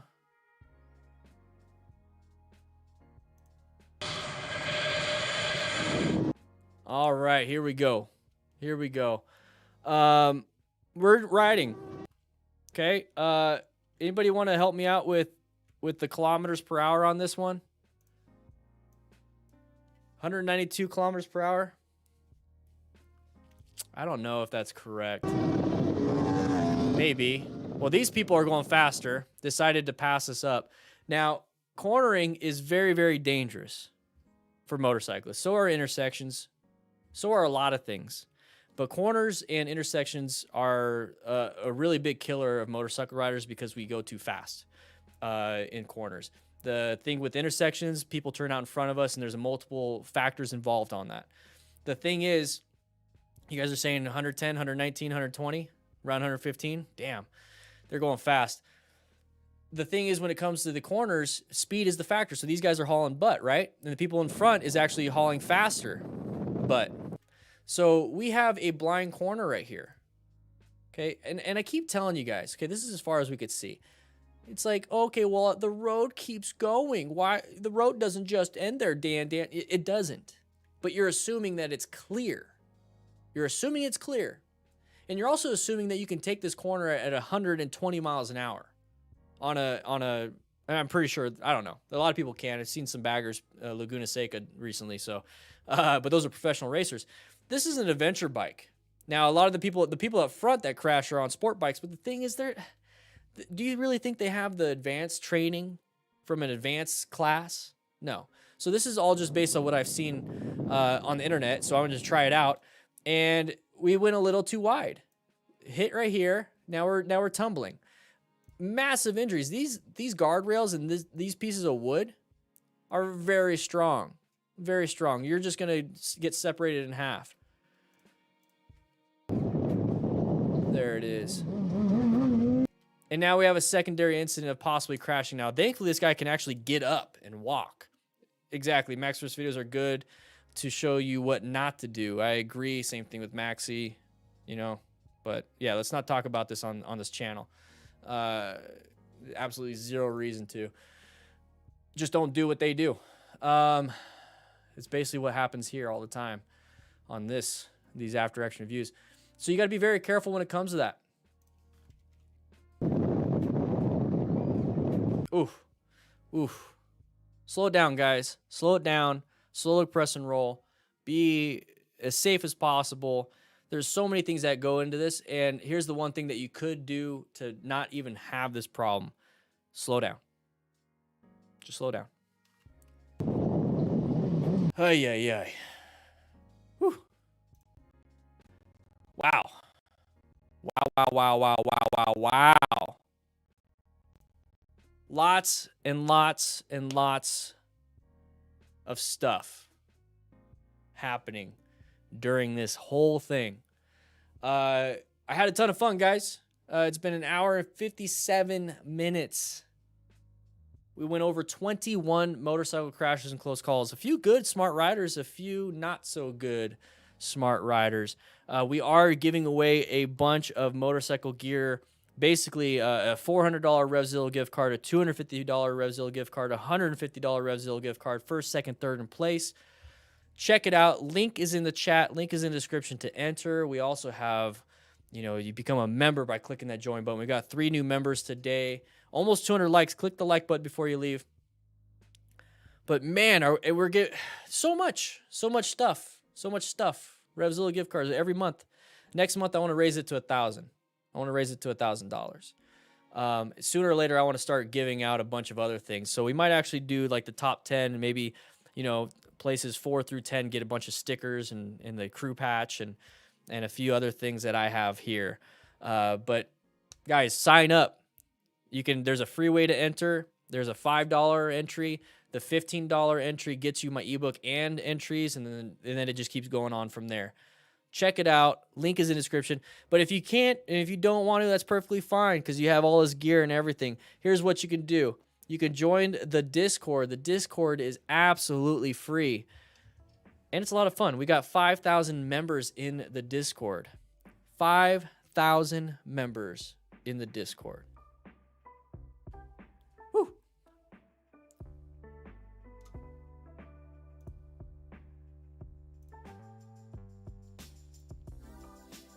This is the crew lounge. So if you are a member or you entered the giveaway and you sync up everything, then go here. You get access to the crew lounge.